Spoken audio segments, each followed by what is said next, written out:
I'm Shayla Reeves. This is CBSN Minnesota's Morning Update. Grab that coffee and let's get you up to speed on all your news and weather. If you're headed out today for the last day of the fair, or maybe you're hoping to hop on the grill, you've got some fantastic weather for that. We're going to reach 73 degrees by noon. That sun hanging around until through the afternoon, actually, until 4 p.m. It's going to get even warmer. We're getting up to 80 degrees. By the evening, 8 p.m., still in the 70s, mostly clear conditions out there.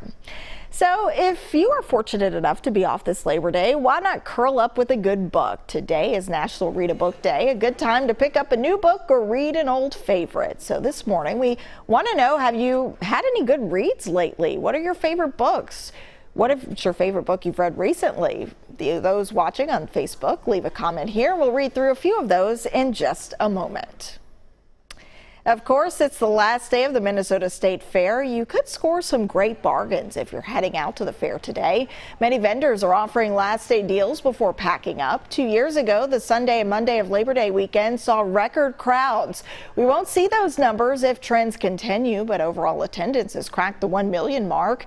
Through Saturday, just over 1 million people have walked through the gates. In 2019, numbers were nearly 1.7 million at this point. At the state capitol, there's a deadline today for lawmakers. A panel is deciding how to divide a $250 million pot of money set aside as bonus pay for frontline workers. Today is that deadline for the proposal, but we haven't seen any agreement yet. The group has met for weeks, hearing stories from nurses, child care providers, and others.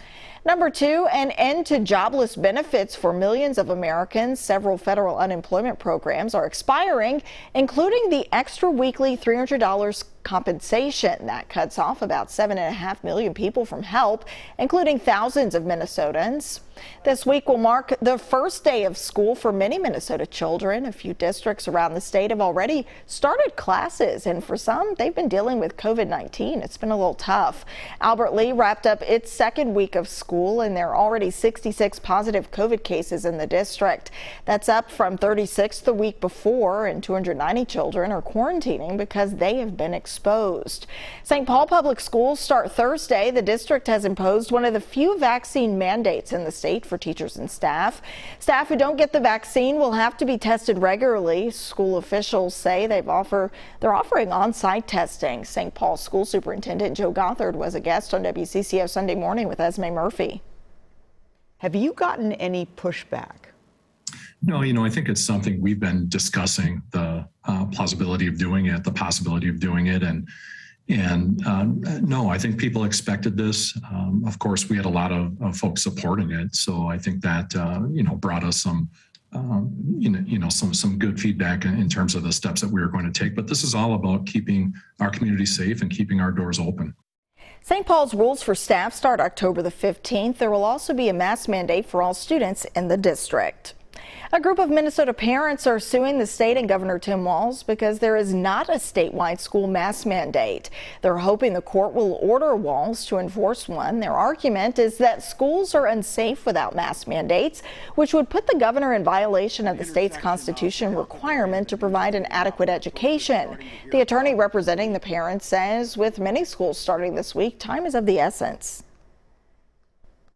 And we're hopeful that the courts here in Minnesota will see themselves as being pioneers and on the forefront of these cases, not trailing behind everyone else. We're giving Minnesota a chance to get out in front on this. A spokesperson for Walz says the governor's office is reviewing the complaint and that the governor would need legislature approval to implement a statewide mandate. Good news out west. Thousands of people are being allowed to return home as crews get an upper hand on wildfires. California fire officials have pulled back on evacuation orders as they get better control of the fires around South Lake Tahoe. That means more than 20,000 people can now go back. Authorities also say no homes here were burned. That's not the case to the west of the lake, where the fire has scorched hundreds of houses.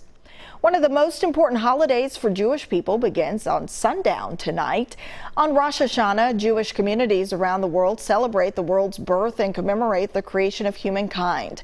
Vice President Kamala Harris's husband, Doug Emhoff, will be the first Jewish spouse to celebrate the holiday at the couple's official residence. The observation of the holiday ends Wednesday at sundown. After 4 years, a massive construction project on Interstate 35 is expected to wrap up this week. MnDOT says by the end of the day this Friday, all lanes and ramps should be open. They're planning for 2 final closures during the overnight hours for lane striping on Wednesday and Thursday. The work has led to pavement and bridge updates as well as better transit service on 35W and Lake Street. 2 new exit ramps were also constructed. The years-long process cost nearly $240 million. You can still get a taste of the fair without heading to the fairgrounds. State Fair to Go will ship fair food right to your door. These boxes include Sweet Martha's cookies, Pronto Pups, cheese curds, fries, mini donuts, and corn. The company sold more than 10,000 boxes last year. They serve 6 to 10 people. The company owner says it's a good alternative for going to the fair during a pandemic. You know, with COVID numbers on the rise and all the uncertainty surrounding the Delta variant, this is something that's been really popular for people who maybe can't go to the fair or have a family member who's immunocompromised.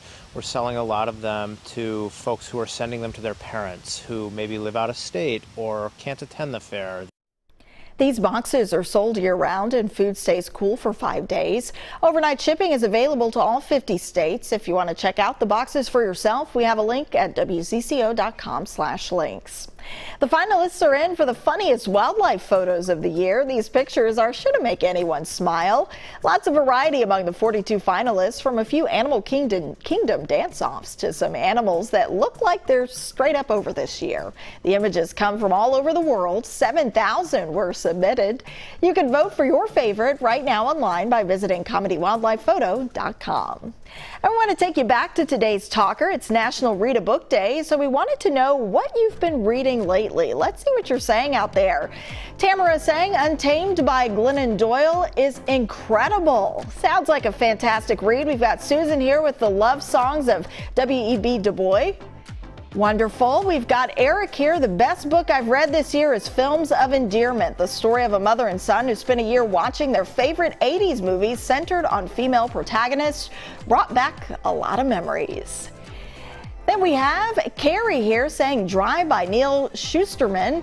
Yeah, about 4 teens who need to survive a California tapout. Thanks so much for chiming in online, and thank you for joining us. That's your morning update from CBSN Minnesota, your only local streaming news source. Thanks for watching. We'll see you back here at the same time tomorrow.